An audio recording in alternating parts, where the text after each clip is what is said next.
Assalamualaikum warahmatullahi wabarakatuh. Gimana kabar ikhwah semua? Insyaallah pada kesempatan kali ini kita coba menceritakan kisah yang ada di Al-Qur'an di surah Al-Maidah ayat 27 sampai ayat 31. Yang mana di situ diceritakan tentang kisahnya dua orang nabi, kisahnya anaknya Nabi Adam. Di situ Allah SWT berfirman, "Fatlu 'alaihim naba'a bani Adam bil haqq idz qarraba qurbanan fatuqbila min ahadihima wa lam yutaqabbal min al-akhar." Yang artinya, coba ceritakan kepada manusia tentang dua orang anak Adam, yang mana satunya itu bernama Qabil dan satunya bernama Habil.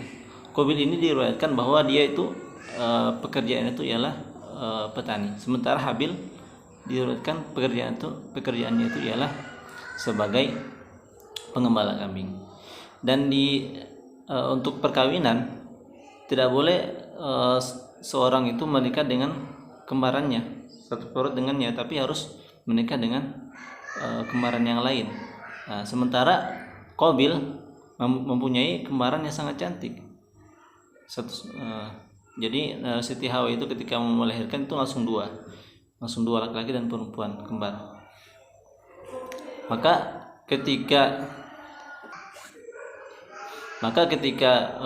Habil ingin menikah dengan kembarannya Qabil, di sini Qabil menolak karena memang di sini Qabil urutannya lebih tua daripada Habil, dan kembarannya Qabil itu sangat cantik, lebih cantik daripada kembarannya Habil. Sementara Habil ingin menikahi kembarannya Qabil, tapi Qabil menolak. Dia mengatakan bahwa dia lebih berhak menikah dengan kembarannya.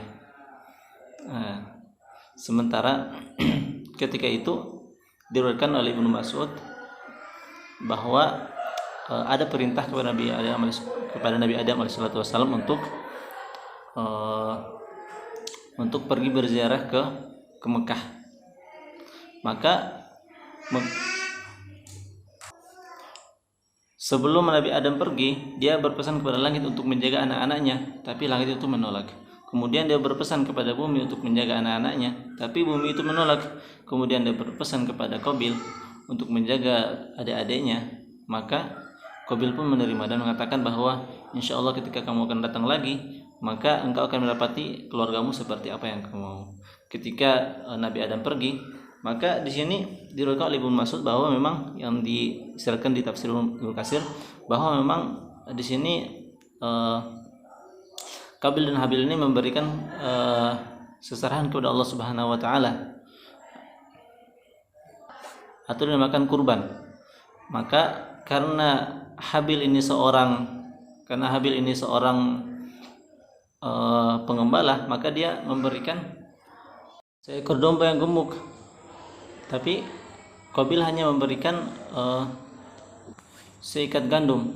Itu pun gandum-gandum yang besar dimakannya, dan gandum-gandum yang kecil itu yang dikurbankan kepada Allah Subhanahu wa taala. Dari sini kita bisa lihat bahwa memang ketulusan dan kesolehannya Habil itu lebih tinggi daripada Qabil, padahal Habil ini dianggapnya adik daripada Qabil.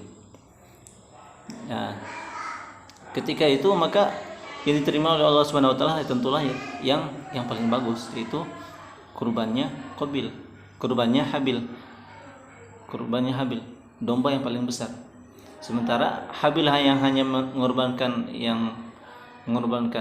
gandum yang sangat kecil, satu ikan gandum saja, itu tidak diterima oleh Allah Subhanahu wa taala. Kemudian dimakan oleh api. Apa yang dimakan oleh api maka itu yang diterima, dan kurbannya Habil itu yang dimakan oleh api, yang dibakar oleh api. Dari sini jelas bahwa Allah pun meridai bahwa memang Habil itu dinikahkan oleh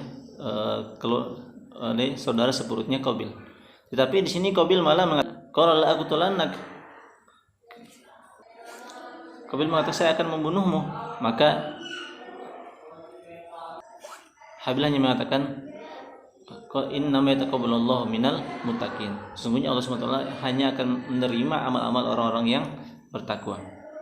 Kemudian Habil meneruskan, "La in basatta ilayya yadaka litaqtulani ma ana bibasiti yadi ilaika liaqtulak." Wahai Qabil, seandainya engkau akan membunuhku, maka saya pun tidak akan membunuhmu. Nah, ini masya Allah ya, pelajaran yang sangat bagus, dan ini tentunya bagi orang-orang muslim yang mana dia tidak mau balas kebaikan, biasanya dibalas dengan kebaikan. Ini keburukan dia tidak mau membalas dengan keburukan juga, dia hanya diam. Inni uridu an tabu abi ismi wa ismika fatakuna min ashabin nar wa dzalika jazaa'ul zalimin. Maksudnya, wahai Qabil, jika seandainya engkau membunuhku, maka engkau akan membawa dosamu dan dosaku. Nah, ini sudah jelaskan bahwa memang di sini Habil tuh sangat percaya terhadap surga dan neraka.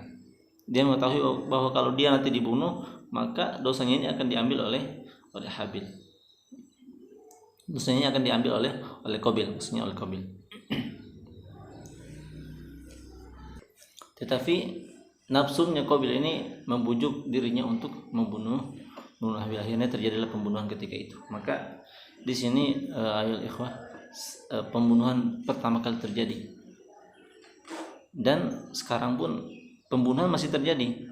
Contohnya kasusnya Sambo masih terjadi pembunuhan, kasusnya Wawon CS itu terjadi pembunuhan, sampai sekarang tuh banyak pembunuhan. Yang mudah-mudahan orang-orang yang dibunuh ini diampuni dosa-dosanya kalau dia muslim. Dan tentunya orang-orang yang zalim yang membunuh, dia akan membawa dosa-dosanya yang pembunuh.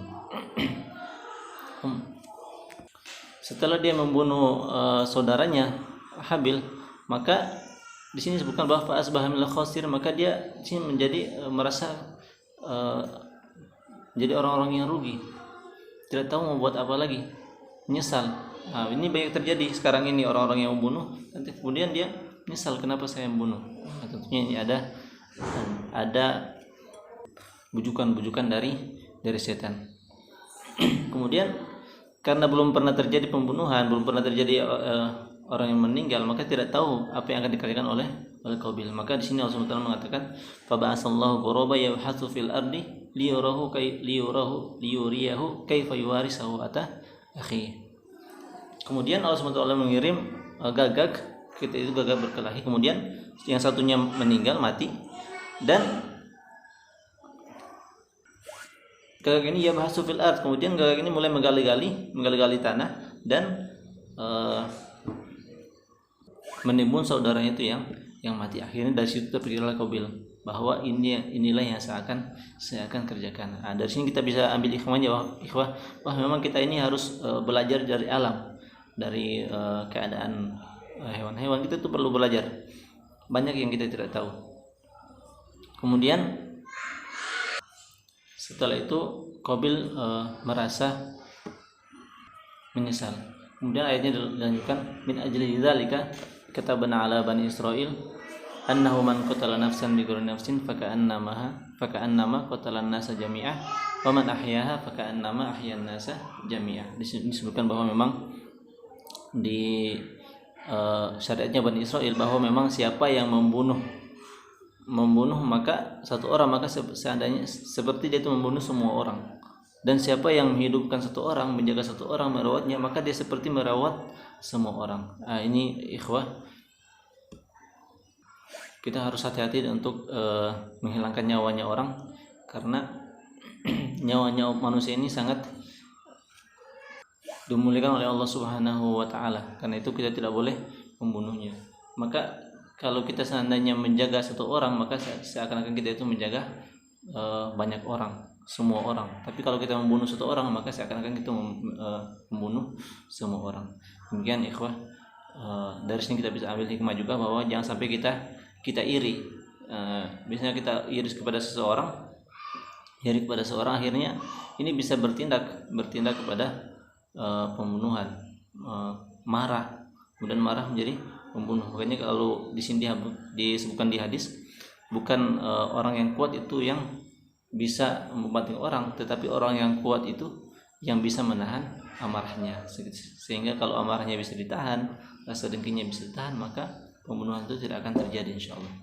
Demikian ikhwah, mudah-mudahan ada manfaatnya. Insyaallah kita akan bahas lagi kisah-kisah yang lain di Al-Quran, tentunya sangat banyak. Mudah-mudahan ada manfaatnya. Assalamualaikum warahmatullahi wabarakatuh.